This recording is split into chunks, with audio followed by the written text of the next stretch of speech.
joining us now. I'm delighted he's with us, a man who also deserves an enormous amount of credit for keeping our nation focused on vanquishing evil as we know it, which, of course, is the rise of radical jihadism, and Donald Rumsfeld, former Secretary of Defense under George W. Bush. Mr. Secretary, how are you? Just fine. How are you, Laura? I'm terrific. Your first reaction when you heard the news last night? Well, it's just a wonderful, wonderful accomplishment. This man had issued a fatwa that it was the obligation of Muslims to kill Americans. He had argued to the world that the United States was a paper tiger and wouldn't strike back. And it's a great credit to the Special Forces operations who executed this successful operation. It's a credit to the intelligence community. It really has been an intelligence problem when you think of it. We've always had the ability to capture or kill. The question was, could you find him? And it's taken a long time, but it's a good thing that the world is now rid of that man who killed so many innocent men, women, and children. What are your thoughts on the location of this compound where he was living? Apparently very close to a military university inside Pakistan, and the way it looked, clearly, with the height of the walls, the thickness of the walls, very few windows, barbed wire everywhere, it seems to me to be inconceivable that top Pakistani officials did not know, they didn't know he was there, that something was going on there that had to be investigated. What are your thoughts on that? I think those are fair questions, and they need to be asked and pursued energetically.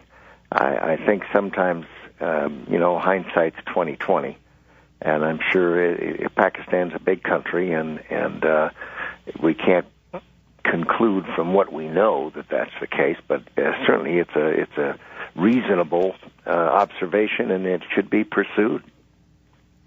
I heard a commentary last night, Mr. Secretary, from an NBC reporter in Libya that this could be the turning point in our relationship with the Middle East, that this could mean that the democratization, democracy movement inside the Middle East would be the new narrative, and the old narrative would be the use of terrorism and terrorist tactics against the West. Do you buy that analysis?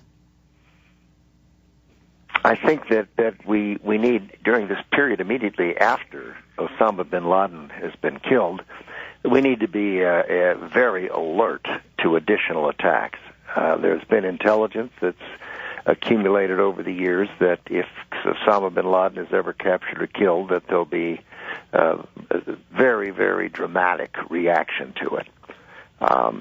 Now, what the future holds, I think, is unclear.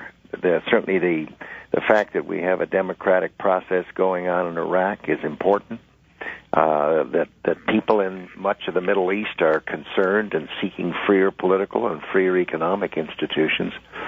How it will shake out, I don't know. I think what we will see is that the radical Islamists, who are serious people, they are well organized and disciplined and vicious, will step in and try to take over these revolutionary movements that are taking place.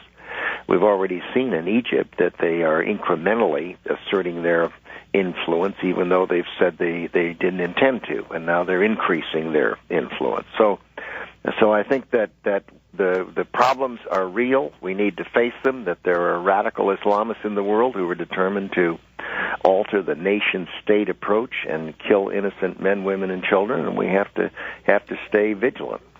Do you think the world is safer today that bin Laden has been killed, or do you think this is a symbolic, important, but still a symbolic victory? Well, we've always believed that no one person was the answer to this problem. There have been a lot of people who've been recruited and trained and financed to kill innocent men, women, and children, and to follow that path. I remember in Iraq, where in one region there was a senior al-Qaeda leader, and we captured him. And then there was someone who took his place, and we killed him. And then there was someone who took his place, and we captured him. We went through 3 or 4 of these people, and it wasn't like getting one ended it. It just doesn't. The problem is deep. and it's reasonably well financed, and it's going to take time and effort, just as the Cold War took time and effort. There were a lot of people who moved through the leadership of the Communist Party in the Soviet Union over a long period, and it didn't end the Communist Party. It took decades. What we're seeing, we don't have metrics to know how many people are being recruited and financed and trained compared to the number of people that are being captured or killed. And there's no way to know that. So what we've got to do is to just recognize the problem and keep the pressure on.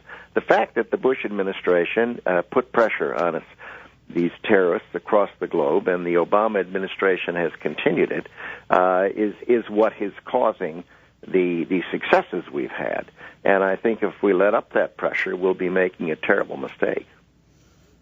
Reports today that flag-waving supporters left flowers and patriotic red, white, and blue balloons outside the Dallas home of former President George W. Bush just hours after people learned that, of course, bin Laden had been killed. And President Bush is really an amazing guy in so many ways, and he's not somebody who, in my mind, is a credit seeker. That's never been what he's about or his approach. Yet, do you think that it would have been, do you think it would have been nice if President Obama had actually cited President Bush in a positive way, other than saying we're not at war with Islam, as President Bush said on shortly after 9/11? Would it have been nice if he had said something more positive about President Bush? Well, it's always nice to give credit where credit's due. I think the thing that I found inspiring was the fact that there were so many young people outside the White House cheering. Spontaneous demonstrations in New York and Washington with the success against Osama bin Laden. It shows that out there with the American people, there's an understanding that there was a problem, that the President Bush's administration stepped up and went after that problem and put in place structures to put pressure on the Islamist terrorists, and that the reaction in the street, I think, was one of exhilaration and feeling of success, and I took it also as a compliment to the courageous men and women in our special forces who do such an outstanding job, but also, as I say, I think it's an intelligence success as well. The fact that information finally led to the killing of Osama bin Laden is an intelligence success. And yet we learned, of course, that April was the deadliest month in Iraq since earlier in 2009. We had enormous loss of life, the U.S. military in the last few weeks in Afghanistan.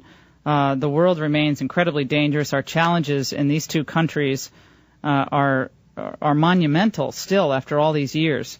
What is your take on that in light of the news from last night? Well, you're correct. These countries are places where there has been violence throughout history. There very likely will continue to be violence, and it's unfortunate.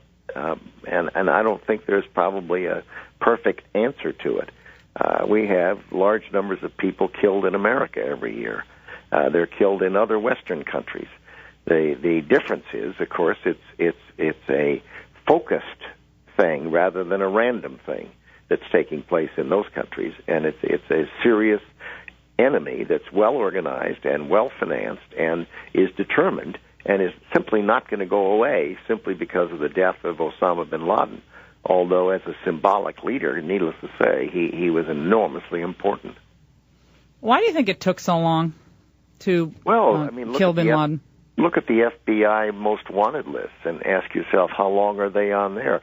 Because a manhunt is something that's very difficult. We've got a big world, a big number of countries and locations, and if a person's willing to spend day and night, 24 hours a day, avoiding being found, it's possible to do that. I don't believe he could have been very functional in that circumstance because everything he did was harder. It was harder for him to make a phone call, harder to travel anywhere. He simply had to spend all of his time not getting caught. we invest a lot of money in our Defense Department to create armies, navies, and air forces, and they are designed, of course, organized, trained, and equipped to compete against other armies, navies, and air forces. They don't do manhunts as such.